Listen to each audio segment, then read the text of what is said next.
Hey everyone, welcome to another episode of Woohoo Points, episode 6. Today I have Colby. We met on LinkedIn. I know before I met people on Instagram threads, other places. Now LinkedIn's the new hotspot to just talk about yourself, brand yourself, and also talk about travel. So that's what we're going to talk about today. Colby is you're the founder, right, of Halcyon Adventures. Yeah, So me and my partner. Yep. so So tell us a little bit about yourself and kind of what got you into travel and all this aspect. yeah, definitely. Appreciate you having me on too, Matthew. Just anytime I can talk travel, it's a great day. But yeah, we travel for me personally. I was lucky kind of in my, I guess, teenage years, later life, my parents really started to kind of ramp up the travel and then eventually became people who were like, we don't really buy gifts, we do experiences. And Yeah. like I've loved, every moment of that and just quality time spent with them.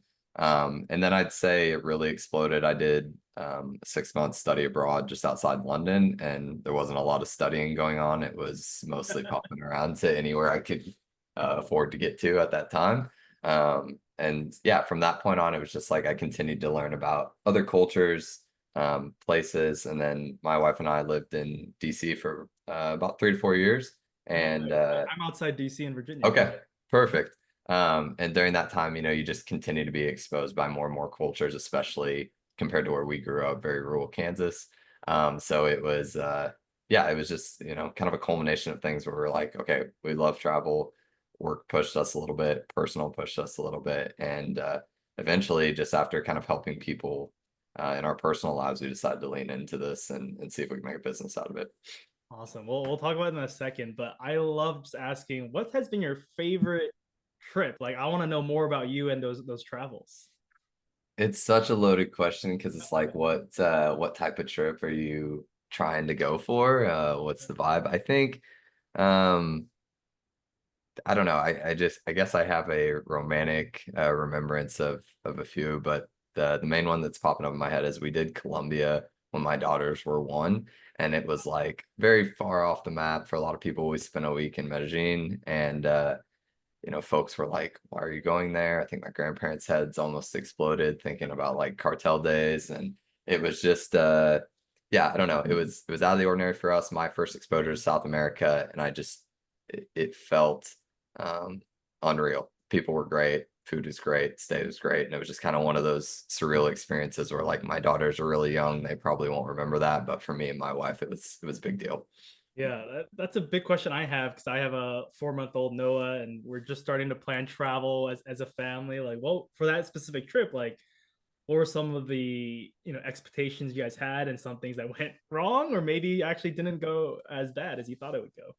Yeah, I think expectations, it was just like maybe survive first and foremost. It was, it's a bit risky getting out there, but Yeah. we were like, we want to do something different. We've heard really good things about South America as it pertains to families. And yeah, I just heard great things about the city. So I think from an expectation standpoint, it was really like, let's just expose them to cultures as much as we can growing up. This will be a different one for us as well. So we all kind of get to check the box at the same time. As none of us have been to South America until then. And then I think tips and tricks, it's different for every kid, for everything, but yogurt melts saved our lives on that trip. I think they bags of those on there. And then just like I guess being willing to accept the help from other people. We have a long drawn out story of how we were stuck on the tarmac in Panama and the AC wasn't working and one of my girls was just screaming and sweating, and there was a nice Colombian grandma who like clapped her hands and took my daughter and was able to calm her down even though she wouldn't do it for me. So yeah. Maybe next trip you can get that. Yeah, yeah. So that's awesome to hear. Yeah, I love traveling for a lot of the same reasons to just see new things, experience, especially for my wife and I, the food, but also the cultures of just way people live. And you don't just travel personally; you also help people with travels with Halcyon Adventures. Tell me more about what do you guys do? How'd you get started and all of that? Yeah. So I guess I'll say how we first got started. We started this mid to late May officially last year. So we're coming up on year 1. It was pure, yeah, it was purely if we could plan 3 to 4 trips for families or, various groups throughout the year, maybe we can pay for an additional trip for ourselves. That was kind of how we approached it. Um, I did not have really any expectations outside of that. I thought we'll have some, personal connections that might take us up on it. Mhm. And if so, great, we learn a few more things about random destinations and or brands.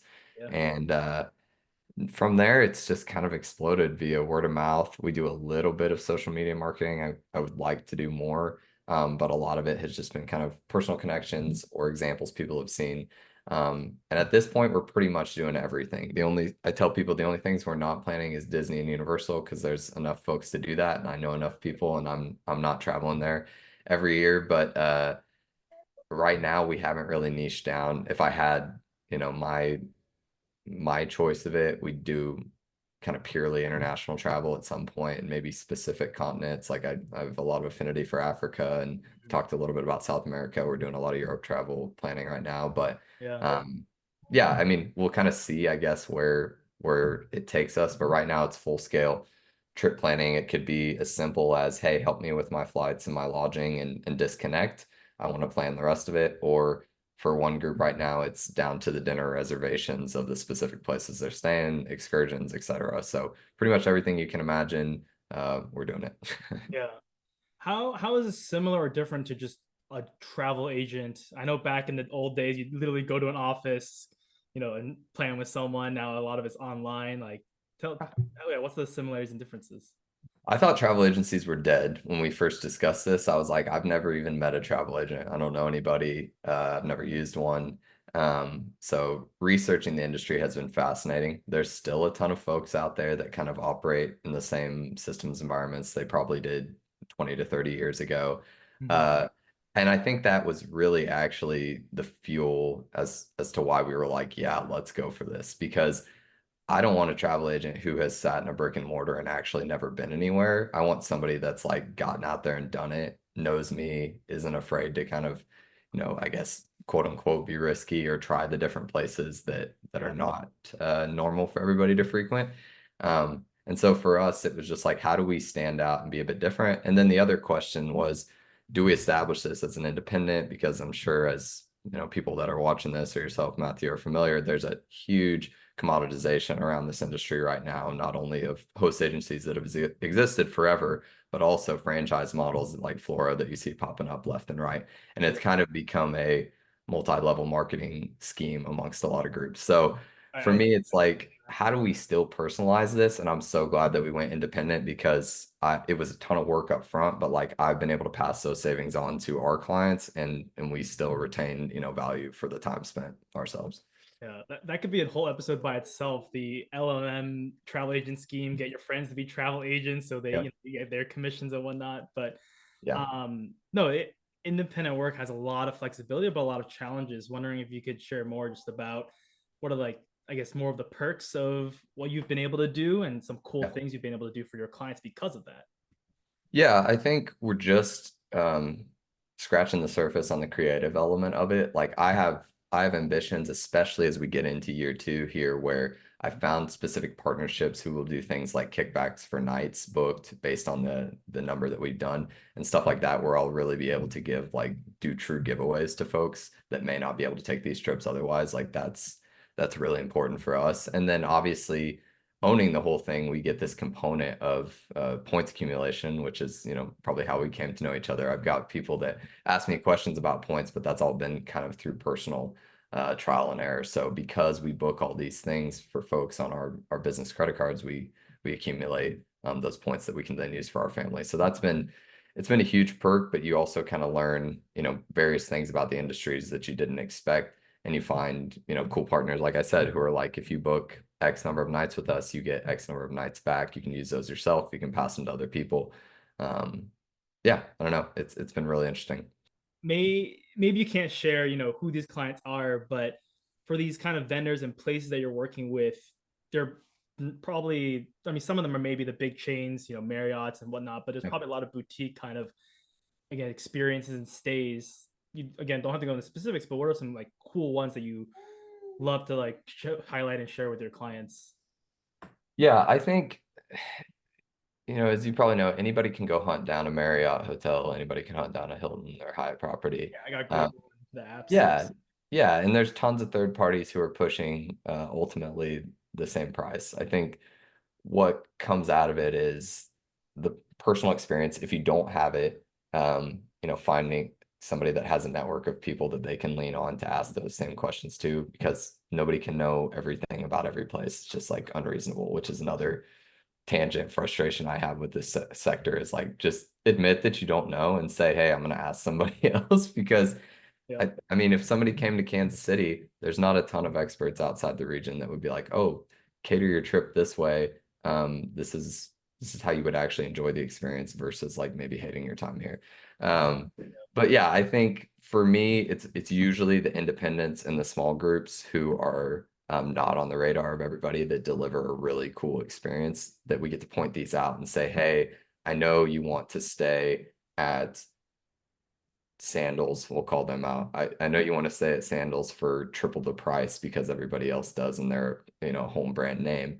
But have you looked at this group that is getting really good reviews that's kind of under the radar and you're probably going to pay half and have the same experience? So Yeah. And how about on the customer side? What are things people looking at now? Like, I know you started this a year ago, but you probably, talk to people. There's the pre-COVID times we barely want to, or we want to remember, and then the COVID times we don't want to remember, and then post-COVID now. Have you seen changes, or like what are the unique things that travelers want now that may be different, or maybe could be the same? yeah, I guess I'm kind of reiterating some of the same stuff, but I think it really comes down to like experience and like if you can give specific things like, hey, even if you're not doing it for them, like I would check out these restaurants in the region because I've personally done it, or I have a friend that is from Madrid and spends his summers in Marbella, so he can tell you, hey, here's the off the beaten path. Like people want those authentic experiences that even ChatGPT isn't going to be able to generate for them or find. Um, I think that will always be the case, but we're also seeing, a mix of like younger people that are traveling and they don't care about the luxury resorts. They don't want to stay at these high-end resorts that, historically a lot of people were like, I'm going to take one trip a year, I'll pay out the nose for it, and that'll be what we do. No, we're seeing a lot of young travelers who are like, how can I take 6 trips this year? And I'll take a more budget-friendly option because I have the ability to do so. Or I can then take all those trips because I was smart on the budgeting of where we stayed and we still got to have these awesome experiences. So for me, I'd say that's the trends we're seeing. I'd say negative trend right now is like there's just a lot of skepticism amongst US clientele traveling, period. What a cost's going to look like internally here in the country and externally, how are we going to be received? My advice is if you're in a place that you're worried about it, just tell them you're Canadian. So That's a good trick. My wife is actually Canadian, so we can be a little bit more truthful and say that. yeah, So let's pivot a little towards more like the families aspect. So you talked about your trip to Colombia with your young daughters. What are some tips you in general you have for families? I know it can vary, right? I've here traveling with a 6 month old is a lot easier than a 2 year old.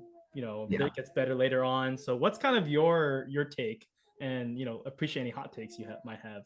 yeah. I mean, I guess, yeah, to touch on age, anything under a year for us was pretty solid. Like when we took them as 1-year-olds, they were actually great. Like, sure, they still kind of had this sporadic napping that we had to try to adjust our schedule. Like, all right, let's make sure we eat lunch and get back at this time. But like the you can mix it up and they're still usually fine. That 1.5 to 2.5 was really hard for us. We tried a few different places during that time and it was just, there's no way around it. It was difficult. So we were like, we're probably not getting on an airplane for a little while. Uh, but then even this most recent trip, we took them at the top of the year to Ecuador and it was awesome. Like they were like totally different people. Go with the flow, napped in the car, did the thing. So I think we have an excellent pediatrician where we live, and he's always like, just do it. Like, even though it's hard, that would be my advice. Like, just get out there and do it because it's gonna be harder, whether it's 8, 10 years later. They're still gonna have some of the same reactions and anxiousness around traveling, especially if they haven't done it a lot. So if you can familiarize them with the experience. We're now at the point where, good, it's a double-edged sword, but like my girls are now asking, when are we going to go back to the beach? When are we doing our next trip? And they're 3 years old. So I'm hoping like long term they're comfortable with long flights or, kind of different experiences for that reason. Yeah. Are they like super excited now? They want to know, when's the next trip, Dad? Like when are we doing this? Yeah, and I think for me it's like my advice is even if they don't remember it, I really hate that statement. Like they're not going to remember this, so don't spend the money. There's a um Nate Bargatze is a comedian that we follow, and he's like, if we just, didn't do anything based on the fact that our kids won't remember it, we could just lock them under the stairs and then ask them if they're going to remember the next day. So like for me, it's like even if they don't, you will remember that. And then to an extent, they've remembered things that I've been shocked about. Like Hmm. they were they just turned 3 and we were running through the airport to try to catch a flight to Ecuador and Miami. And they're like, and we made our flight. And then they remember the times that we missed our flight. So like it's um they retain stuff and they will. And I don't know. I just think it's always worth it at the end of the day. Even when it's hard, it's worth it. So get Yeah. out there. Yeah. And then how do you guys like capture things? Like I guess a lot of people, will take pictures and whatnot. Do you do anything Yeah. special? I don't know, souvenirs, or what do you do to like also keep those memories? Plus you're just going on so many trips, it's going to be hard to remember Yeah. as an adult. Yeah. Obviously try to take the pictures and videos. I think there's this really hard line in this world we live in today. This is probably the only con I have about running a travel business is we feel like we have to document some of this, whereas like sometimes I just want to be in it. In the moment. So it's like, what's the fine line here that we're walking? Um, but yeah, I mean, we usually try to grab like a small item, and they've got some friends that we'll try to grab small items for. But anything that's probably, you know, uh, I guess atypical, we'll often grab like books of like different culture. So like when my wife and I traveled to Australia and they weren't with us, we grabbed like your bedtime Australian story. When we did Scotland, kind of same thing. So it's like stuff that they can look at later and maybe gain some understanding even if they weren't there. And then yeah, I don't know. It's tough because a lot of the stuff you buy kids is trinkety and you're like, well, will it even matter? So Yeah. No, yeah. I like the books idea. I'm definitely gonna steal that. And then I don't know if your kids are in school yet. Like I know a big thing for families, they like only travel during spring break, Yeah. and there's other people that's like, I don't care about school, or they care about school, but like I don't care. I'm just gonna take my kid Yeah. on whatever trip. So like, where do you kind of place yourself in that aspect? I mean, I guess it's a contentious argument Yeah, amongst some that's people, and I've seen both sides of it. Like my sister-in-law is an educator, she teaches third grade. I know like how hard it is on the teachers and even sometimes the students to like be gone for a bit and then like catch up on that. So I think bottom line for us will be like they enter halftime preschool this fall, so it's coming up, it's on our minds. Uh, but like when they get in there, if they're performing well, I have no problem pulling them out. If there's like critical issues, then maybe it's a different discussion, or they're not keeping up, it's a different discussion. But like, I'm very much of the opinion like you can make up that time, like go do it, especially if there's like a good deal for you and your family. You're gonna miss the crowds. I'm trying to plan travel right now around the Christmas season and even next spring break for groups. And you and I both know it's double, triple, quadruple the price sometimes of what you'll see typically. So uh I don't know. If you can make it work for you and there's a trip that makes a lot of sense, like go for it would be my advice. Don't, there will always be more schooling. There will always be more time for that. Yeah. that, that's true. Yeah, it's just gonna be a life change for us because we've been able to do spontaneous trips. Like, oh, there's a business class flight for really cheap on points to Brussels. Let's go. Yeah. Yeah. And we can just kind of choose and plan the way we want. But now, with kids, important life stuff that we have to Yeah. think about. So it'll be, yeah, we don't have to worry about it for a few more years at least. No, and I'd say just take advantage of it. We snagged another cheap deal recently on points because I was like, I don't know how many more we can do when we start in the fall. And then I think it's obviously an evolving conversation, right? Like as you compound and they reach like junior high or high school age, then they've got like activities that they actually have to be there for, or Yeah. really want to be there for. So then that's a whole different ball game. Yeah, that's why you get them into like a travel sports team, right? So you Right. Right. make sure you're good Right. enough so you can play international. Yeah. No. Oh yeah.